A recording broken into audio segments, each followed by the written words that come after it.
bienvenido a un video más. Hoy te voy a hablar del libro La Sociedad de la Nieve, con todos los testimonios reales de los sobrevivientes, y aunque será un video largo, vale mucho la pena.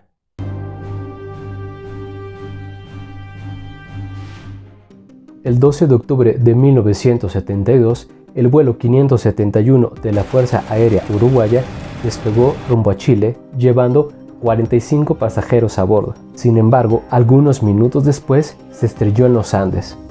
El avión chocó con una roca de las montañas, lo que provocó que se partiera y cayera en picada. Después del impacto, solo sobrevivieron 29 personas. Muchos de los 29 sobrevivientes quedaron malheridos, por lo que el número de vivos fue disminuyendo conforme avanzaban los días. Entre los sobrevivientes, no sé si llamarlo casualidad o destino, estaban miembros del equipo de rugby, hombres grandes y musculosos que se convertirían en exploradores.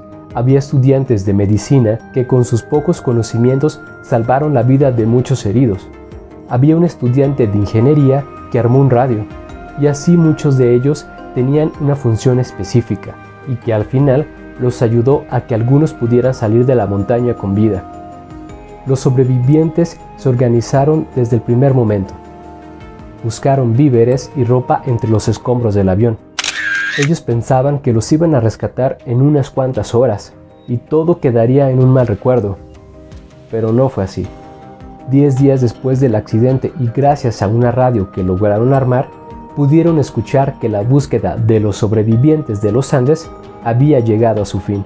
Esta noticia cambió el rumbo de su historia, ya que no tenían comida y nadie iba a llegar a rescatarlos. Entonces decidieron hacer lo único que se puede hacer en esta situación. Decidieron comer los cuerpos de los fallecidos.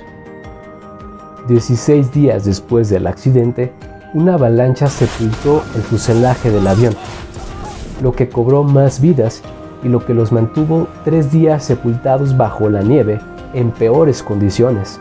En total, murieron 8 personas en el alud del 29 de octubre. Diego Storm había salido ileso del choque del avión, tenía 20 años al momento del alud. Liliana Medol viajaba con su esposo, quien sobrevivió, tenía 34 años al momento del alud. Gustavo Kokonikolic, el 21 de octubre escribió 2 cartas, una para su familia y otra para su madre, como si presintiera lo que iba a pasar. Carlos Roque tenía el cargo de sargento de las Fuerzas Aéreas Uruguayas y viajaba en el Fairchild 571 en calidad de mecánico del avión. Daniel Maspons formaba parte del equipo de rugby, fue expedicionista, tenía 20 años al momento del alud. Juan Carlos Menéndez fue invitado por Numa Turcati y por Poncho Delgado. Tenía 22 años al momento de la avalancha.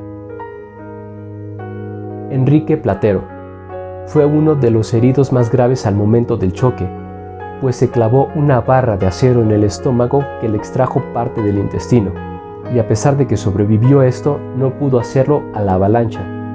Tenía 22 años en ese momento. Marcelo Pérez del Castillo, capitán del equipo de rugby y organizador del viaje. Tenía 25 años al momento de la avalancha. Tras el alud, solo quedaron 19 sobrevivientes. El 11 de diciembre murió Numa Turcati, el principal líder de los sobrevivientes, dejando solo 16 en el grupo, por lo que supieron que tenían que hacer algo o todos morirían. Así que, para el 12 de diciembre, una expedición integrada por 3 sobrevivientes salió a buscar ayuda. 3 días después, ven que el camino es mucho mayor de lo que pensaban, por lo que uno de ellos se regresa para que los otros 2 continúen el viaje y las raciones de la carne les puedan alcanzar. 8 días después de haber emprendido el viaje, los 2 hombres encontraron a un arriero de nombre Sergio Catalán, quien los hizo esperar una noche más antes de que los sobrevivientes pudieran decirles quiénes eran. Esto porque ya era muy tarde y los separaba un río. Para el 22 de diciembre, la ansiada ayuda por fin llegó al fuselaje del avión. pero los 2 helicópteros no se pudieron llevar a todos los sobrevivientes debido al peso y a la inestabilidad del terreno, por lo que 8 de los 14 se tuvieron que quedar una noche más. Ellos se quedaron con un paramédico que acompañaba a los helicópteros y les dieron de comer. 72 días fueron los que tuvieron que pasar para que todos los sobrevivientes por fin pisaran tierra firme. Estos sobrevivientes fueron Fernando Parrado, Roberto Canessa, Antonio Vicentín, Gustavo Cervino, Carlos Páez Rodríguez, Adolfo Strauch, Daniel Fernández, José Luis Inciarte, Pedro Algorta, Roy Harley, Álvaro Mangino, Javier Metol, Bobby François, Ramón Sabela y Alfredo Delgado. Y a continuación te voy a presentar el testimonio de lo que vivieron. Roberto Canessa. Sobrevivimos gracias a 5 cosas: equipo, persistencia, afecto, inteligencia y esperanza. Roberto Canessa tenía solo 19 años cuando sucedió la tragedia. Era estudiante de medicina y aunque estaba en los primeros semestres de la carrera, su cabeza fría y su capacidad de actuar salvó muchas vidas. El griterío era ensordecedor, porque no solo gritaban los heridos, también lo hacían quienes apenas habían tenido un rasguño, incluso los que salieron ilesos, por el pánico a lo desconocido, llamando a sus madres, porque no terminaban de despertar del desvarío. Al mecánico de la tripulación, Carlos Roque, a mitad de la noche, se le ocurrió pedir documentos los pasajeros, aunque no había más pasajeros, ni más avión. Pedro Algorta, de 21 años, quería regresar a Uruguay y salía caminando sin saber dónde estaba ni lo que había ocurrido. Adolfo Strauch también se quería marchar. Le preguntaba a Daniel Fernández, ¿qué estoy haciendo acá? ¿Quién me trajo? Yo, por mi parte, le enviaba mensajes mentales a mi novia Lauri para que continuara con su vida, para que no sufriera, para que se liberara de la tristeza de quererme. Sin embargo, su novia y su madre siempre estuvieron convencidos de que él estaba vivo, aunque para la sociedad era imposible que después de haberse estrellado con una montaña, alguien sobreviviera. También se dieron cuenta de que era necesario acomodar a los heridos. Roberto sacó las redes que se utilizaban para acomodar los equipajes y con ayuda de Gustavo hicieron unas hamacas que colgaban de los maleteros y se mantuvieron hasta que el último de los heridos falleció. Cuando surgió la idea de alimentarse de los cadáveres, a mí no me resultó nuevo. La base teórica la traía de antes porque había leído sobre metabolismo en medicina, que era la carrera que estudiaba. Sabía que la proteína se puede transformar en azúcar y la grasa se puede convertir en proteína, y que podíamos sobrevivir con una dieta de carne sin caer en la inanición. Había cadáveres que les podrían salvar la vida, pero no podían comerlos porque no les habían pedido permiso. Entonces él fue uno de los primeros en dar ese permiso delante del grupo. Dar ese paso fue gigantesco, aunque los cuerpos estaban detrás del fuselaje partido, porque sus consecuencias serían irreversibles. Nunca más seríamos los mismos. Y por eso, todos morimos un poco ese día.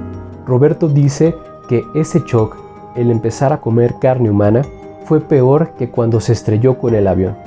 Lo que lo llevó a tragar ese primer bocado fueron sus motivos, aquellos motivos que tenían para vivir, la imagen de su madre, de su novia, de su familia, y cada uno de ellos tenía un motivo personal.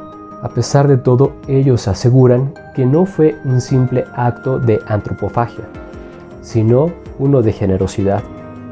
Éramos esqueletos con cuero, caminando, con los labios agrietados y secos y un olor permanente a cementerio. Tuve que atender a Gustavo el día que regresó de su caminata de la montaña del sur. Había perdido la visión. Yo tenía que masticar la carne y ponerla dentro de su boca desmenuzada porque se le habían aflojado los dientes. Debía frotarles los pies porque los tenía congelados y no los sentía. Él fue uno de los expedicionistas que hicieron esa última marcha a la nada, luego de la muerte de Numa Torquato, y uno de los que encontró a Sergio Catalán, el arriero, que por suerte estaba en el camino aquel día. Nunca perdimos el proyecto de escapar, siempre creímos con todas nuestras fuerzas que algo extraordinario era posible. Más que anclarnos en los recuerdos, huimos hacia adelante. Roberto Canessa finalmente se graduó como médico después del rescate y se especializó en cardiología pediátrica. Y es reconocido como uno de los mejores en su campo. Se casó con Laura, su novia de siempre y a la que él llamaba Lauri, con esa que en su mente le pedía que lo olvidara para que dejara de sufrir. Fernando Parrado. He regresado más de 11 veces a la cordillera porque allí están mi madre y mi hermana. Nando Parrado, como lo conocen sus amigos, tenía 22 años al momento de la catástrofe y pertenecía al equipo de rugby. Viajaba con su madre, quien desafortunadamente no sobrevivió al impacto, y con su hermana, quien también moriría algunos días después debido a las graves lesiones. Pero Nando no se salvó de tener lesiones. De hecho, él terminó con una de las lesiones más graves de todas y sus amigos tenían pocas esperanzas de que él fuera a sobrevivir. Tuvo una triple fractura de cráneo, lo que lo dejó en coma, así que lo dejaron reposando. Pero sin querer, alguien movió el cuerpo y la cabeza fue directo a la nieve. Allí pasó toda la noche. Al día siguiente tenía un ritmo cardíaco más fuerte, pues el hielo en la fractura le había ayudado. Y finalmente, después de 3 días, salió del coma. Cuando mis pensamientos empiezan a acomodarse, recuerdo que no estaba solo. ¿Dónde está mi madre y mi hermana?, pregunté. Me respondieron sin titubeos que mi madre había muerto y mi hermana estaba herida. 2 días después mi hermana murió en mis brazos. Entonces observé la montaña y dije en voz alta, hay que irse. El alud fue algo que desequilibró por completo al grupo, incluyendo a Nando, que para ese entonces era uno de los que más apoyaba en las tareas, incluso era uno de los expedicionistas. Los peores días de mi vida fueron aquellos 3 en los que estuvimos sepultados por culpa de la avalancha. En la oscuridad, con los amigos muertos al lado, totalmente mojado, abrazado al de al lado para darnos calor y fuerza. Si el infierno existe, no es con fuego, es con hielo y en penumbras. Tenía mucho miedo.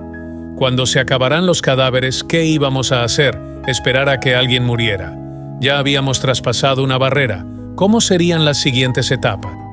Finalmente, Tintín, Roberto y él decidieron emprender la expedición final, hasta que después de 8 días se encontraron con el arriero Sergio Catalán.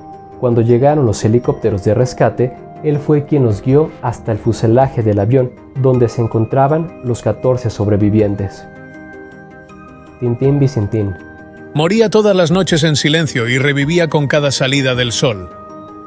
Antonio Vicentín, mejor conocido como Tintín, tenía 19 años en aquella fecha fatal.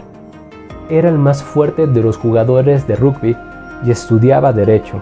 El choque del avión lo dejó convaleciente por varios días, pero seguramente por su fortaleza física es que pudo reponerse a pesar de la adversidad. El accidente me dejó una conmoción cerebral, un golpe en el pecho y heridas muy profundas en un brazo. A los 8 días, mi orina era marrón y Gustavo Cervino me dijo que tenía hepatitis. Sin embargo, me dije que no me podía permitirme enfermar. Tras recuperarme un poco de la conmoción cerebral, salí al boquete del avión para mirar la inmensidad de la montaña. Debajo de mí estaba Álvaro Mangino y me dijo que lo había llenado de sangre. Resulta que yo estaba goteando sangre.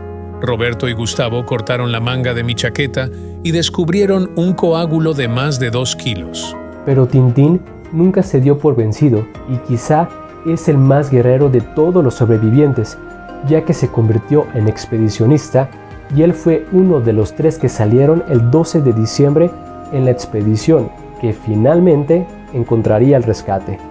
Me propuse que si iba a morir, la muerte me iba a alcanzar actuando, en mi caso caminando, porque fui uno de los expedicionistas. En la última expedición, me destrocé el pie derecho pateando el hielo para crear escalones, pero nada de eso, me detuvo. Mi mochila pesaba más del doble que las de los otros 2, casi 40 kilos, porque yo llevaba la carne para la expedición. Cuando estuvimos arriba, 3 días después, yo no sabía cómo iba a seguir porque sentía que ya lo había dado todo. Entonces, Nando y Roberto me pidieron que regresara, porque el trayecto sería más largo de lo que creíamos, e iban a necesitar más comida para seguir. Entonces regresé solo, sin comida ni equipaje, y sin tener claridad en dónde estaba el fuselaje del avión. Tintín pudo regresar solo al fuselaje del avión, donde algunos días después fue rescatado. Muchas de las fotos sobre la vida en la montaña se las debemos a él. José Luis Coche Inciarte. Me operé yo mismo la pierna con una hoja de afeitar. Les había dado hasta el 24 de diciembre para morirme. La ayuda llegó el 22. Coche Inciarte era un estudiante de ingeniería agrónoma, por lo que él fue un invitado al avión.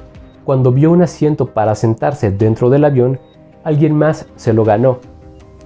Esa parte fue la que se desprendió del avión y fueron los primeros en morir. El avión se partió justo detrás de él. El día de la avalancha cambió su lugar de costumbre con otro sobreviviente. Gracias a eso, él pudo sobrevivir. El otro desafortunadamente no. Después de ese alud que los dejó sepultados, se lastimó un pie y le causó una severa infección. Creo que mi rol era el de contención psicológica, porque con una pierna mal no podía hacer mucho. Decidió operarse porque se le empezó a inflamar el muslo, lo que significaba que la sangre estaba dejando de fluir en esa zona. Así que se abrió el tobillo para meter aire y que la gangrena se empezara a disipar.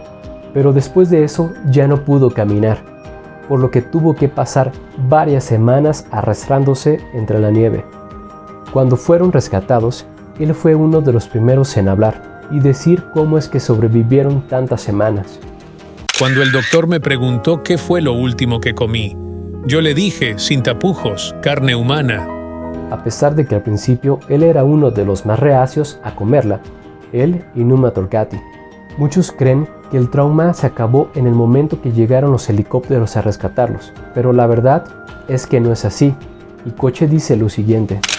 Volví a pintar, buscando algo que no podía encontrar, y casi siempre revivo la misma escena. Un grupo de muchachos con los brazos al aire, la montaña helada, con 2 helicópteros que llegan desde el valle. Lo pinto y lo vuelvo a pintar. Lo más curioso es que cada vez que cuento a los muchachos, que nunca sé si están recibiendo a los helicópteros o lo están despidiendo, los cuento y los vuelvo a contar, y con lágrimas en los ojos siempre descubro que son más de 16. José Luis Coche Inciarte murió en julio del 2023 y tuvo una vida muy plena al final de todo. Eduardo Strauch. Estuve a punto de no volar aquel 12 de octubre. Eduardo Strauch, con 25 años al momento del accidente, perteneció al llamado Grupo de los Mayores, quienes fueron los organizadores de gran parte de lo que se hizo en la montaña para sobrevivir. Y a pesar de que subió al avión junto con sus primos Daniel Fernández y Adolfo Strauch, él estuvo a punto de no volar. Cuenta que había olvidado el dinero y documentos, o sea su pasaporte, por lo que se los encargó a Ricardo, su hermano, quien lo había llevado al aeropuerto. Ricardo estuvo de regreso 8 minutos antes de partir. Después todo sucedió. El día de la avalancha cambió por completo a Eduardo. Él cuenta. Creí que me iba a morir cuando quedé enterrado en la avalancha. Me vi llevado hacia algo maravilloso, pero Adolfo me sacó y pude respirar. Conseguí una espiritualidad mayor, que me hizo sentir parte de algo mayor. Dejé de buscar un Dios exterior y concebí una divinidad dentro de mi propio ser. Marcelo, mi mejor amigo desde los 7 hasta los 25, y que además era uno de los líderes del grupo, murió en la avalancha. Los primos Strauch, Daniel, Adolfo y yo asumimos el segundo liderazgo. Después del accidente no le fue fácil regresar a la vida ordinaria. Me tomó un año reponerme. La vida me resultaba mortificante y solo me sentía a gusto entre mis amigos del accidente. Eduardo Strauch ha regresado muchas veces a la montaña y dice que ir y sentir de nuevo esas emociones lo siente como un antídoto que le devuelve la energía. En el año 2012 publicó el libro Desde el Silencio, donde cuenta todo lo que sucedió. Los 3 primos Strauch sobrevivieron al accidente y fueron los encargados de recortar y repartir la carne. Daniel Fernández.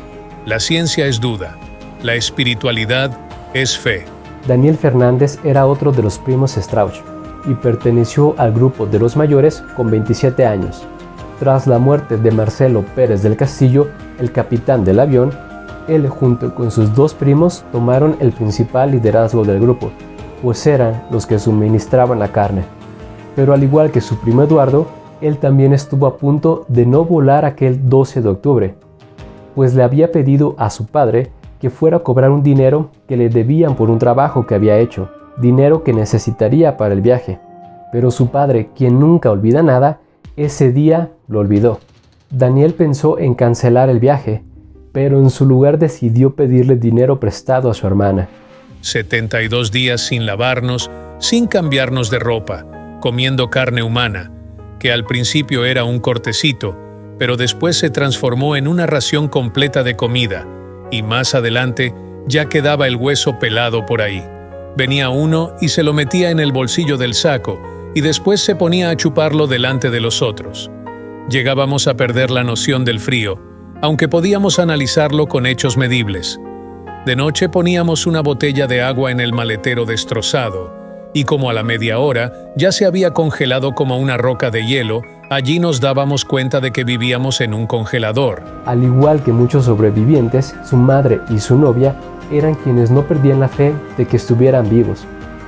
Cuenta que su novia iba a su casa y se echaba su perfume, su desodorante, para sentirlo más cerca. Muchos de los sobrevivientes han regresado a la montaña en varias ocasiones, pero este no ha sido el caso del primo Strauch.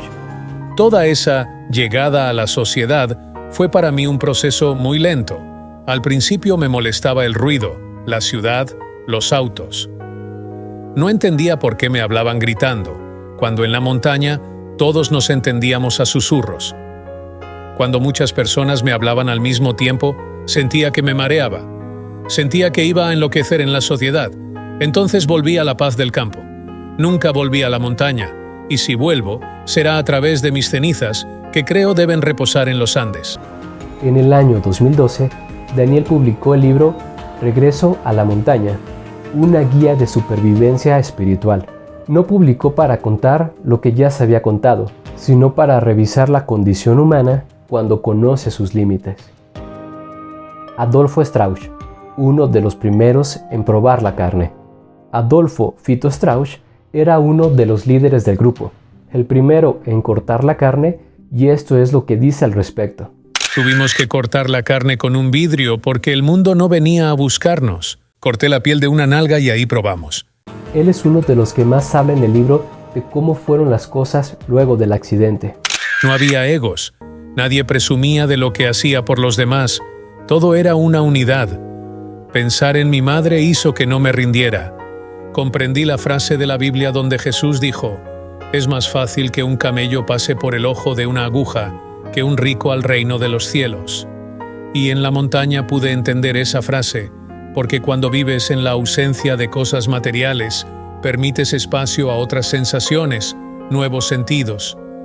De la nada fuimos haciendo cosas, convertimos almohadones en raquetas para caminar en la nieve, fundimos agua para que la nieve en la boca no nos destrozara las encías, hicimos lentes con la mica del parabrisas del avión para que el sol no nos destruyera las córneas. Después de la avalancha, él fue el primero que salió y dice que se orinó creyendo que él era el único sobreviviente, y esa se convirtió en la noche más larga de su vida. Pero gracias a que él fue primero en salir de la nieve, pudo rescatar a varios de morir asfixiados. Adolfo fue quien creó los lentes para protegerse del sol. Los hizo con el cristal del parabrisas del avión, los cosió con cable y los sujetó con el elástico de los asientos y de los brasieres. Esos días que pasamos alimentándonos de nuestros amigos, ellos nos dieron la posibilidad de vivir, y sé que mi vida me pertenece, pero también les pertenece a ellos. Que lo que yo haga también pertenece a su voluntad. Ramón Sabela. La humildad es la esencia de la historia, la fórmula que nos hizo sobrevivir. Moncho Sabela tenía 21 años al momento de la tragedia. No conocía a nadie ya que era acompañante y amigo del Vasco Echevarren. Yo era el que menos probabilidad tenía de sobrevivir. Muy delgado, bajo, 21 años. Con pocos amigos en el grupo, sufría bronquitis crónica y mal de altura. Pero aprendí que sobrevivía si mantenía la humildad. Al no conocer a nadie, ya que el vasco fue uno de los que quedó gravemente lesionados, se sentía inseguro y llegó a temer por su vida. Llegué a pensar que los demás me iban a matar, pero no sé cómo pude pensar eso, si cuando conocí al grupo me di cuenta de que eran los más afectuosos que he conocido en mi vida. Y es que venía con una realidad que en la montaña ya no existía la primera noche.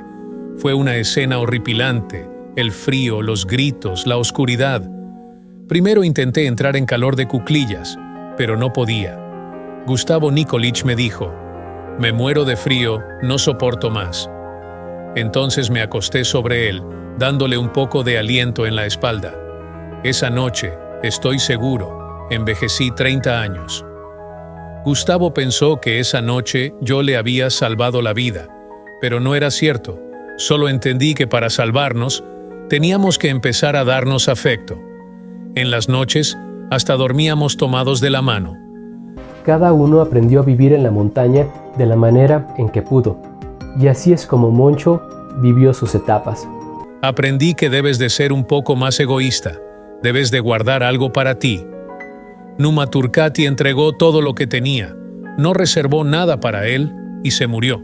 Después de la avalancha, Moncho asegura que murió, pero logró regresar a la vida, y describe el suceso de la siguiente manera. Quedé enterrado bajo la avalancha, y de pronto vi todo en 3 planos. En uno, veía el avión desde arriba, de otro veía dentro del fuselaje con la gente sepultada, y en un plano más profundo, vi mi cuerpo, debajo de la nieve, sin vida, con mi saco y pantalones azules que había encontrado en una percha de los pilotos. Pero Coche Inciarte me sacó, porque quedé con 3 dedos fuera de la nieve, y me pudieron encontrar. Empecé a cavar para sacar a los enterrados. Cuando los dedos se me habían entumecido, me oriné en ellos para poder seguir. Utilicé hasta los codos. A Platero lo operó Roberto, con una hoja de afeitar, cortándole un exceso de carne que le quedó después de que le sacaran un tubo del vientre. Nunca se quejó ni dejó de trabajar. Numa nos enseñó el heroísmo anónimo, al entregar más a los otros que a sí mismo. Él siempre inclinaba la balanza a favor de los otros, salía de expedición sin importar que casi moría. Fue quien más trabajó para desenterrar los cuerpos de la nieve. Su muerte fue lo que provocó la salida de la última expedición, la que trajo la ayuda. Ramón Sabela se convirtió en un importante empresario y creó la Fundación Viven. Álvaro Mangino. Todo el tiempo en la montaña tuve que arrastrarme. Álvaro Mangino tenía 19 años cuando el avión se desplomó y no era parte del equipo de rugby, pero conocía a varios chicos porque eran vecinos. Él fue uno de los lesionados más graves. Tenía una lesión en la pierna que le dejó secuelas para siempre. Todo el tiempo en la montaña tuve que arrastrarme.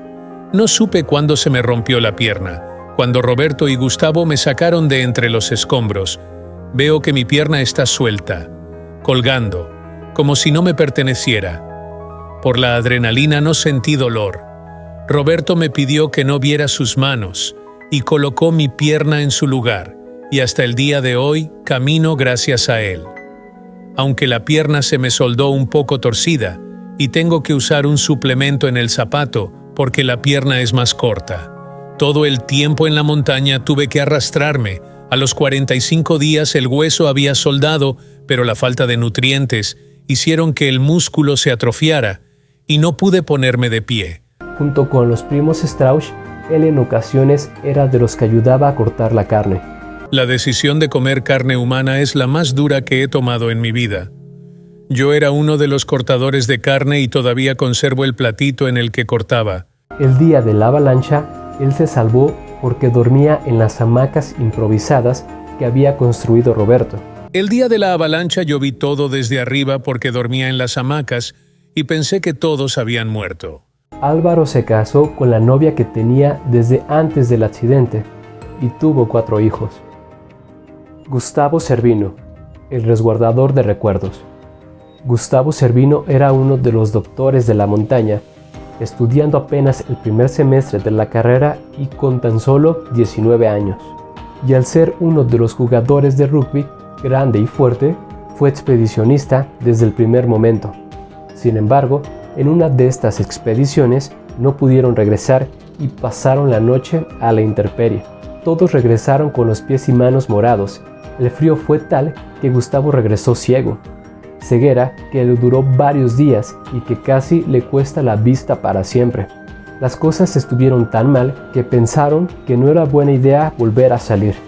Él fue uno de los que tuvo un rol más activo dentro de la Sociedad de la Nieve, haciendo todo lo que estaba a su alcance. Incluso se tomó el tiempo para juntar las pertenencias que los cadáveres tenían en la ropa. Las guardó en una maleta con el objetivo de dárselas a sus familiares cuando regresaran. Cuando fue el rescate, el capitán del helicóptero le dijo que no se podía subir con ninguna pertenencia, pero él se negó a acatar esa orden y le dijo que sin el bolso él no iba. ¿Cómo iba a dejar en la nieve, como si fuera un basural, las historias de mis amigos? Actualmente tiene una empresa química muy exitosa y es directivo de la Federación de Rugby de Paraguay. Javier Metol. No siento que todo eso hubiera sido obra del destino o de la mala suerte. Yo creo que todo ha sido obra de Dios. Javier Metol estaba con su esposa Liliana aquel 13 de octubre. Y ellos no tenían pensado viajar ese día. Resulta que Liliana tenía que presentar una materia que quedó debiendo de la carrera de Derecho. Pero ese día hubo una huelga que canceló sus planes, por lo que la pareja decidió viajar. Y aunque los dos sobrevivieron al impacto, la avalancha terminaría por separarlos de este mundo. Aunque su cuerpo estaba cubierto de nieve por la avalancha, él pudo sacar la cabeza. Gustavo lo sacó y juntos cavaron para sacar a su esposa. Pero cuando por fin la encontraron, ya era demasiado tarde. Estuvo al lado de su cuerpo los 3 días que permanecieron bajo la nieve. Un día despertó y vio que el cuerpo de su esposa ya no estaba. Javier creyó que habían usado su cuerpo para comer. Y él estuvo de acuerdo, porque ella, su esposa, también había hecho el pacto. Pero lo que había sucedido en realidad fue que movieron el cuerpo y lo colocaron en la trompa del avión, junto con la hermana y madre de Nando. Y Javier se enteró de esto más de 30 años después. A pesar de todo lo sucedido, Javier nunca perdió la fe. Al contrario, se acercó más a Dios, incluso dice que habló con Dios en la montaña. Nada fue casualidad, todo fue un plan de Dios. Los chicos necesitaban una madre en la montaña, y allí estaba Liliana. Había estudiantes de medicina de los primeros semestres, pero eso no impidió que se convirtieron en los doctores de la montaña, y salvaron muchas vidas. Estoy seguro de que, si la ayuda hubiera llegado pronto, los heridos que murieron se hubieran salvado gracias a ellos. Cuando Nando, en estado de coma, cayó sobre el hielo y su cabeza se pudo desinflamar gracias a eso, ¿me vas a decir que eso fue fortuito? Cuando Roberto, Nando y Tintín salieron, la mochila que llevaban con ellos era la más pesada inimaginable, e hicieron una caminata imposible. En el camino, encontraron un arriero noble, con principios de lealtad, fuera de época. ¿Todo eso fue casualidad? Yo no lo creo. Todo fue parte de lo que Dios tenía planeado. Después de que llegó el primer rescate, él fue uno de los que se quedaron y permaneció allí una noche más. Cuando llegaron los helicópteros, yo ni siquiera me arrimé, porque pensé que primero se deberían de ir los más graves. Se tiraron 3 rescatistas y un enfermero del helicóptero. Uno de ellos era Sergio Díaz, que traía alimentos en una mochila, y parecía que era mágica porque tenía de todo allí dentro. Cuando me preguntó qué es lo que yo quería, le contesté que un mate, pensando que no lo iba a traer, pero sacó unas hierbas, una estufita, y con nieve lo preparó. Pero sin duda, una de las cosas más difíciles fue cuando tuvo que explicarle a sus hijos dónde estaba su madre. Yo soñaba con ver a mis hijos, y cuando me preguntaron por su madre les dije, ella era tan buena que Dios la precisó, pero tú mira al cielo y háblale, que Dios le da permiso de contestarte. Javier Metol murió en 2015 y se convirtió en el primer sobreviviente en despedirse de este mundo. Pedro Algorta. La única que pensó que no había muerto era mi madre. Pedro Algorta tenía 19 años al momento del accidente y no conocía a la mayoría de los pasajeros, solo a 5, entre ellos a Arturo Nogueira, quien murió debido a las lesiones, y Felipe Maquiarrán, quien murió al momento del impacto. Quizá el shock del accidente hizo que, incluso allí, entre la nieve, olvidara la mayor parte de lo que pasó. No podía recordar a su novia, ni los días previos a la catástrofe. He olvidado la mayor parte de lo que pasó. Lo único que recuerdo es un gran shock, la nieve entrando por todos lados. Luego muertos por doquier. Así viví los primeros días, con pensamientos cortos. Murieron los 5 amigos con los que iba. El primer recuerdo contundente que tengo es el paso del tiempo, la lentitud con que se movían las manecillas del reloj, que en ocasiones se detenían por el frío. Fueron 71 días que pasé en blanco y negro, con los signos vitales al mínimo. Esa amnesia fue mi estrategia para sobrevivir. Lo más difícil de comer la carne no es que era humana, sino que estaba cruda. Yo participé en la búsqueda de cadáveres para comer. Pedro ha sido de los pocos sobrevivientes que decidieron dejar el accidente de lado. No le gusta mucho hablar sobre el tema, pues dice que no lo recuerda. Cuando salí y rehice mi vida, la montaña se fue fundiendo en mi memoria, y ser un sobreviviente es algo que nunca uso como carta de presentación. Carlos Páez. Cuando nos rescataron, el pueblo quería tocarnos. Una mujer quería que bendijera a su hijo enfermo. Creían que éramos apóstoles que bajaban de la montaña. Carlos Páez era el más joven del grupo, con 18 años al momento del accidente. Él venía de una familia de buenos recursos económicos, por lo que era un niño mimado, incluso todavía tenía niñera. Pero la montaña le dio otra perspectiva de la vida, y al final, él fue uno de los que más contribuyó a la supervivencia de la montaña. Cada tarde era el encargado de construir un muro con las maletas en la parte abierta del avión, para resguardarse del frío y las gélidas ventiscas nocturnas. Todas las noches los sobrevivientes solían rezar un rosario, y él era quien lo comenzaba. También enseñó a sus compañeros a coser, para que lo ayudaran en la confección de sacos para dormir, los cuales utilizarían los expedicionistas para que pudieran salir. Asegura que la carne no tiene sabor, y aunque antes del accidente ya era proclive a las sustancias prohibidas, ese hecho agravó su estado, haciéndolo adicto a los calmantes y al alcohol. Cuando escucharon en la radio de los 2 sobrevivientes del accidente y que había más en la montaña, él fue uno de los que más se alegró del hecho. Cuando nos enteramos en la radio que habían encontrado a unos sobrevivientes, me peiné, me afeité e hice mi maleta.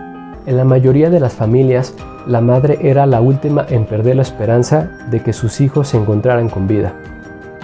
Pero en el caso de Carlos, fue su padre quien lo buscó por todos los medios que estuvieron a su alcance. Incluso consultaba videntes, tarotistas, cartógrafos, cualquier cosa que le dijera dónde está su hijo. Mi padre nunca dejó de buscarme. Rentaba aviones y hacía expediciones a la montaña. Consultaba todo lo que tenía a su alcance, incluso tarotistas y cartógrafos. El día de hoy, Carlos da conferencias y publicó un libro en el año 2007 que se llama Después del Día 10. Y en el 2019 publicó otro con el nombre Desde la Cordillera del Alma. Roy Harley. ¿En qué me cambió la cordillera? Aprendí a disfrutar de las cosas sencillas, de la familia, los amigos, reírme. Es básico, pero es lo que aprendí. Roy Harley tenía 20 años al momento del accidente y era integrante del equipo de rugby, uno de los más fuertes. Era estudiante de ingeniería y a pesar de que estaba en los primeros semestres, tuvo que tomar el rol del ingeniero de la montaña, y él fue quien logró que la radio funcionara. Después de la avalancha, él fue el único que no quedó sepultado de todos los que dormían en el piso, y gracias a eso pudo rescatar a la mayoría. Desafortunadamente, ese suceso cobró la vida de Gustavo Nikolic, su mejor amigo, y eso le pegó muchísimo en su estado de ánimo. Después de la avalancha me puse peor. Me pregunté, ¿por qué me estaban sucediendo estas cosas? ¿Por qué seguía vivo? Y mis amigos no. Esos golpes emocionales me pegaron físicamente. De ser uno de los más entrenados pesando 85 kilos, pasé a pesar 35 con más de 1,80 de altura. Él no ha querido hablar mucho sobre el tema del accidente, y es muy poco lo que ha dicho al respecto. Yo hubiera dejado el tema de la cordillera más para nosotros. No siento la necesidad de que el grupo deba de dar un testimonio. El testimonio se debe de dar con la vida diaria, con lo que hacemos, no con lo que decimos, en silencio por honor a los que murieron y nos permitieron seguir con vida. Bobby François. Nunca más me volví a subir a un avión. Aprendí mi lección. Jamás volví ni voy a volver a los Andes. Aprendí mi lección. Bobby tenía 20 años cuando todo pasó. Formaba parte del equipo de Rubik y fue el más apático del grupo en cuanto a sobrevivir. En el momento del accidente yo estaba solo, porque el que viajaba a mi lado se había cambiado de lugar. Y justo en ese momento, el ala del avión choca contra una roca de la montaña y el techo se parte en medio exactamente donde yo estoy. Yo era el último antes del agujero. No tuve ningún rasguño. Dormía en el borde. No me gusta hablar de los Andes, que tuvimos que comer a los amigos. Jamás iría a ninguna conmemoración, porque no me gusta que me aplaudan. No siento que lo merezca. Solo tuve suerte. Cuando la gente me reconoce, les digo que no soy yo, que es un primo que se parece a mí. Yo era el pasivo del grupo. Nunca hice nada y les pedí que no me pidieran demasiado. Y no porque no quisiera, sino porque no podía. Era apático conmigo mismo. No me importaba vivir. Hundía mis pies en la nieve y no cuidaba mis ojos con los lentes. Y eso hizo que mi vista se dañara. Perdí la visión de un ojo y del otro me hicieron trasplante de córnea. Les decía que me diera menos comida, pero nunca me escucharon. A pesar de esta actitud, el grupo nunca lo dejó ni lo apartó. Ellos lo cuidaban y procuraran que comiera, que tomara agua y hasta le masajeaban las piernas para evitar que se congelaran. Y a veces pienso que sí tuve un rol en la montaña. Despertar la ternura que necesitaban para mantenerse vivos. Sé que le debo mi vida al grupo de los Andes, pero es una deuda que nunca me han cobrado. Es más, creo que ellos ni siquiera piensan que se las debo. Alfredo Delgado. Dejé pedazos de mí por el camino. Sé lo que siente un anciano mirando a la muerte por la ventana, preguntándose si es ahora o en un rato que golpeará a la puerta. Alfredo, mejor conocido como Poncho Delgado, tenía 25 años aquel fatídico día. Terminó con una grave lesión en la cadera, lo que le impidió la libre movilidad durante los 72 días en las montañas. Antes de subir al avión tuve el presentimiento de que se iba a caer. Ocurrió de repente, en el momento que subí a la escalinata.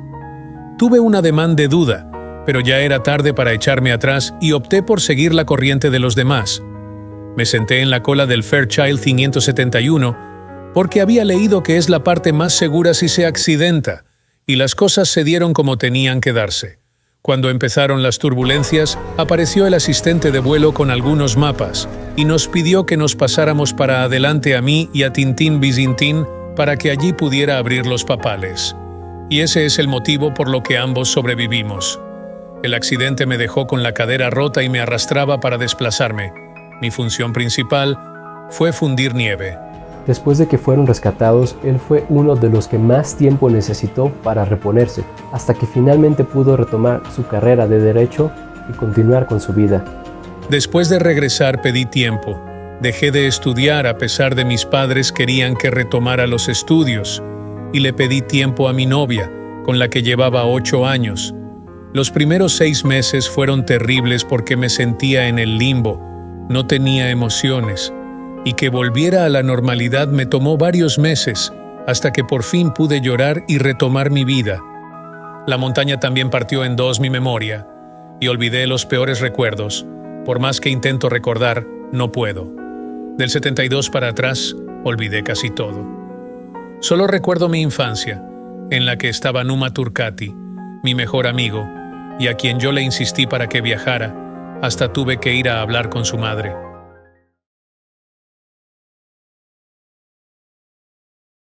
Algunos meses después del rescate, las autoridades colocaron una cruz de metal en el lugar del siniestro. Esto en memoria de todas las personas que no pudieron regresar, porque si bien fueron 16 los sobrevivientes, fueron 45 las personas que escribieron esta historia.